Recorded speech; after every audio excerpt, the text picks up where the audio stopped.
Hello and welcome to another edition of Resource Review. Today we'll be looking at three completely different resources for primary geography. Map symbol flashcards. Someone mentioned it earlier on, and we weren't quite right. ASAT. Camp. A camp?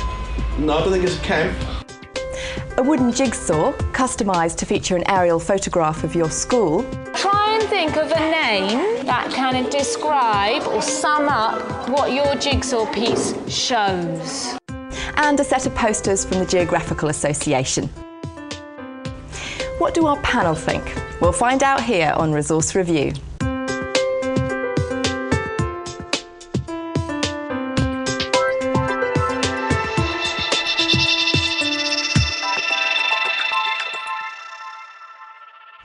Recommending today's resources is our subject expert, Paula Richardson. Paula is an educational writer and geography advisor to schools.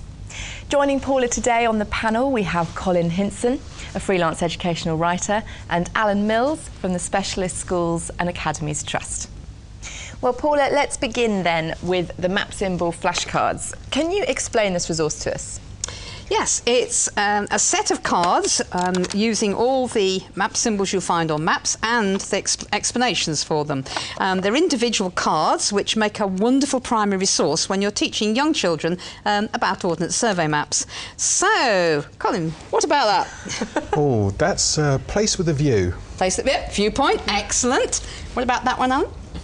Well, there's a church, and I think there's a steeple. Excellent, very good indeed. Steeple as well, yes. Well, that's the resource, Paula, but what made you choose it over everything else that's out there for map reading? I find they're wonderfully produced. They're produced by the Ordnance Survey, and they link in, of course, to all the maps the children are going to use for the rest of their lives, the Ordnance Survey maps, and it's a wonderful introduction in a fun, game way.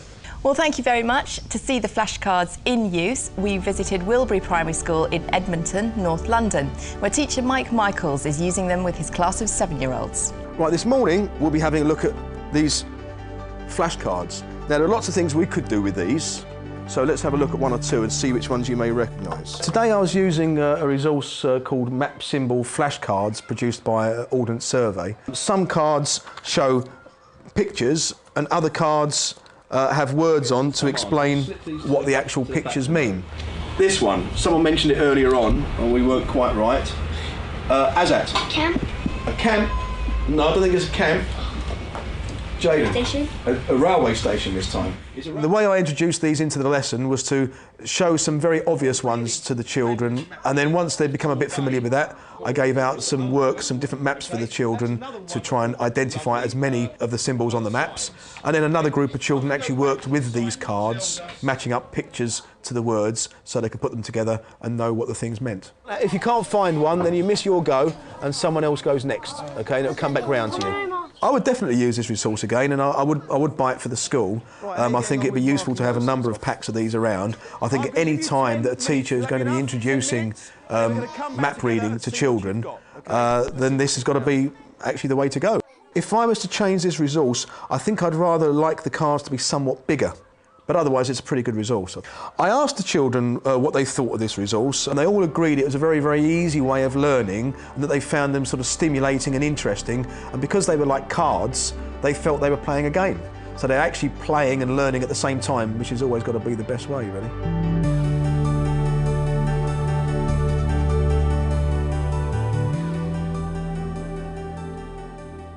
Well, Paula, what would you say to that criticism there from the teacher? Although he liked them, he did think they were a bit small for really effective whole class teaching.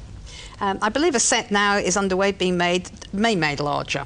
But the thing about it, he did bring out the point, it's a game and children are used to using this size for games, and the size of them actually makes it very good for interactive work in paired group, small group work in the classroom.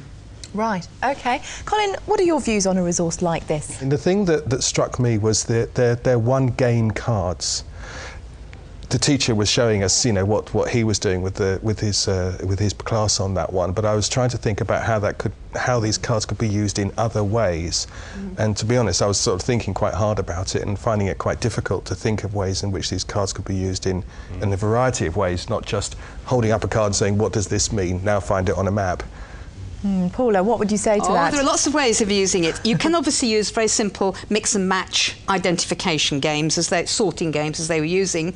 One of the benefits is these are symbols about real life and real maps, and so children can actually start using maps and begin to find the symbols actually on the maps themselves. Alan, I mean, they are a standalone resource there, but do you see the strength of them really being used with other resources? It all seemed a bit limited, a bit slightly pointless, many other ways of doing it. But again, as part of one resource in a sort of a whole panoply of others, it would work. But on its own, nothing particularly exciting. It's how you use them in the end, isn't it? You know, you can take a resource like this, and if the teacher has the skill and the imagination to come up with exciting ways of using this, then it's a fantastic resource. Well, thank you very much. Now let's move on to resource number 2, which is rather unusual. It's this jigsaw here, but it's of an aerial photograph. So tell us a bit more about it, Paula. The idea is that, in fact, the jigsaw is made up of a photograph based on the school or your house or wherever you want to choose. And with the technology today, this is possible to do.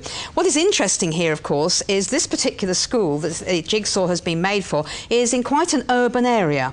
And at first glance, it would probably look fairly difficult and fairly confusing. And there are ways around of actually using it. But the idea is, of course, focusing on the particular school, a particular place you know, adds that excitement and interest about knowing the place already. Well, thank you very much. To see the jigsaw in use, we visited Grafton Primary School in London, where teacher Emma Davey is using it with her Year 4 class. The resource is a 30-piece jigsaw of an aerial photograph of Holloway area with our primary school in the centre. First of all, we generated ideas about what we knew already about Holloway Road and this area, so key buildings, major roads. Then the children were encouraged to think about what an aerial photograph was, and if they were a bird or in a plane taking that aerial photograph, what would this area look like from above? Let's presume that this is Seven Sisters. So where's Eburn Road going to be along there? Before we actually started making the jigsaw, the children were able to look at the individual pieces, and that was really useful in being able to determine similarities and differences between different areas of Holloway. I'm going to say, call this one People's Homes. This is called People's Homes. So try and think of a name that kind of describe or sum up what your jigsaw piece shows. I was hoping to be able to use the jigsaw as a whole class activity. You know, I could see a really nice collaborative whole class exercise coming from it, but actually that's just impossible with the size of the jigsaw. I think as an exercise, the children were actually quite stimulated by the idea of, wow, a jigsaw, you know, and actually liked that. But on a basis of actually what I wanted it to achieve, which was to learn more about the local environment, the actual assembling of the jigsaw didn't really facilitate that process.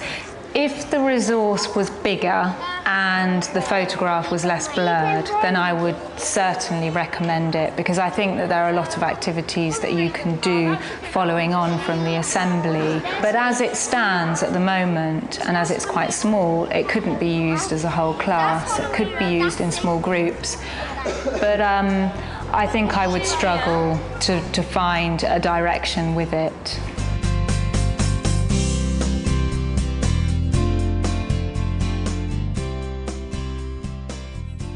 Well, Paula, how would you respond to that criticism there, that it's just not big enough? Yes, I can sympathise with what she's saying, but the actual aim of the puzzle is perhaps different.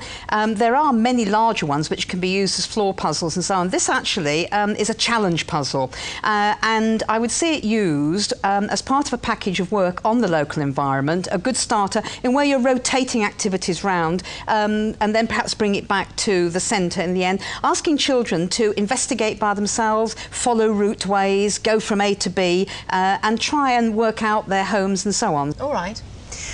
Alan, what do you think of the jigsaw puzzle aerial photo resource?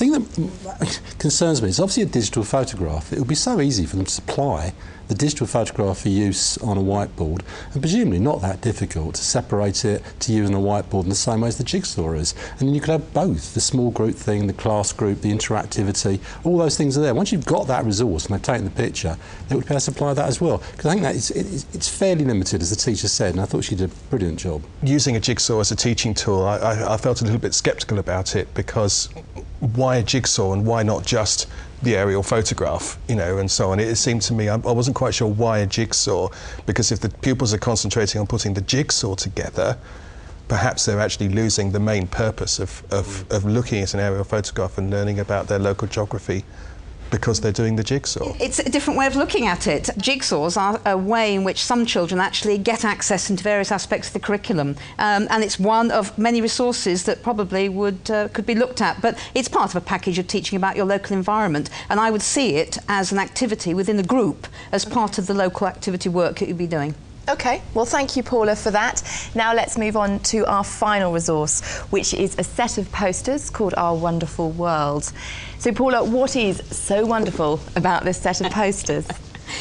We've got here a set of lovely pictures which take different aspects of the world, including Antarctica, different aspects of the very hot, the very cold, the very wet and the very dry. And this follows on what you were talking about earlier. The fact is the value of a picture, and a large picture at that. And this one in particular, it doesn't actually show the countryside or whatever, but when you actually look at that, dramatic, and the awe and wonder, the citizenship, the globalisation questions that arise, and terrific way in which they've actually been produced.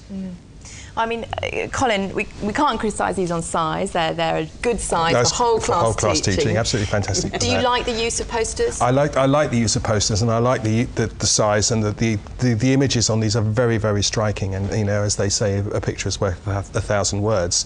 And pictures like these are brilliant, not just for geography, but you know, cuts across so many areas of the curriculum, can be used as a starting point for so much discussion, so much project work in the classroom. Alan, are you a fan of these? Totally agree. I mean, they could generate a lot more than 1,000 words. I mean, the picture on the top that we're looking at now, wonderful. I mean, there's so much there: geography, citizenship, a whole list of things you could talk about just from what the juxtaposition of the images there. Fantastic. I mean, really good resource. I would love to have that in the classroom. Well, Paula, a very popular third resource there. Yes, I think that all the three sources we've seen, including this one, they offer a great opportunity to develop geography. Geography is seen as quite a difficult subject to teach, and the wider variety of resources we offer children, and in different ways of learning, I think the better geography will be served. Brilliant. Well, thank you very much.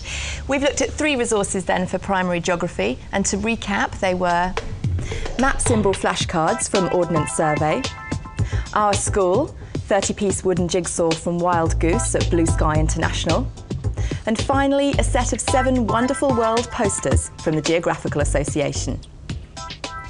For more information on all of these resources and to post your own comments about other primary geography resources, go to our website. It's teachers.tv/resource review. Or if you want to email us, we're at resourcereview@teachers.tv. So a big thank you to our panel for today, to Paula, to Colin and to Alan. Thank you for joining us, and we'll see you next time on Resource Review. Bye-bye.